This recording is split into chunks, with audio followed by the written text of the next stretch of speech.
안녕하세요. 리스펙 성형외과 김기용 원장입니다. 이마가 넓어서 고민하시는 분들이 너무 많으시죠? 많은 분들이 이마의 넓이가 좀 일정 이상 크거나 이마 축소 수술 이후에 약간의 좀 보정을 하기 위해서 모발이식을 동시에 계획을 하시는 경우가 꽤 많이 있습니다. 그래서 오늘은 이마 축소 후에 모발이식 수술에 대해서 한번 설명을 드려보고자 합니다.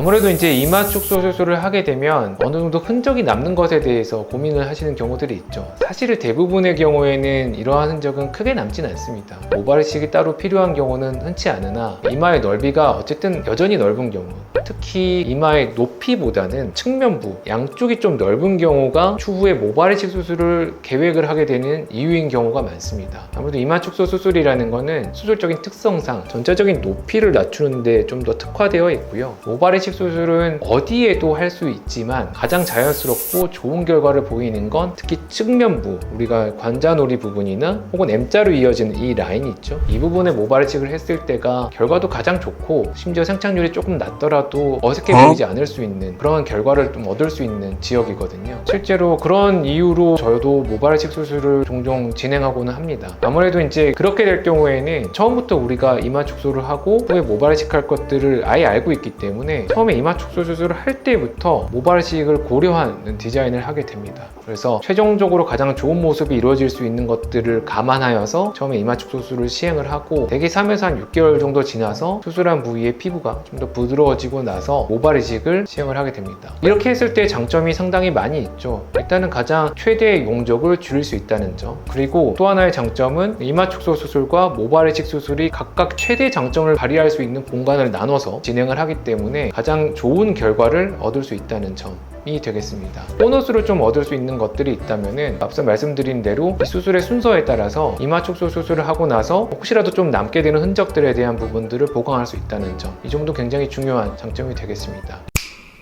보통 또 필요한 모낭의 개수에 대해서도 좀 궁금해 하시거든요. 대개 이제 먼저 이마 축소 수술을 시행했을 경우에는 그 면적들이 대개는 한 30제곱cm에 달하기 때문에 우리가 모발이식으로 치자면 보통 3,000모 이상의 모발을 세이브를 할 수가 있게 됩니다. 일단 1차적으로 이루어지고 나서 되게 남은 공간들에 대해서는 개인적인 차이가 있겠지만 되게 3,000모 이내에서 나머지 모든 공간을 커버할 수 있는 경우가 많겠죠. 우리가 첫 시행에서는 사실은 5,000모의 모발로도 커버할 수 없었던 굉장히 넓은 공간들을 이마 축소 수술을 병행함으로 인해서 충분히 커버할 수 있는 형태의 수술을 시행할 수 있다고 말씀드릴 수 있겠습니다. 이렇게 같이 진행했을 때 우리가 얻을 수 있는 장점들이 많기 때문에 사실 최근에 있어서는 이마 축소 수술이 많이 대중화되면서 그래서 사전에 미리 계획하시는 분들도 최근에는 많이 만나뵐 수 있었습니다.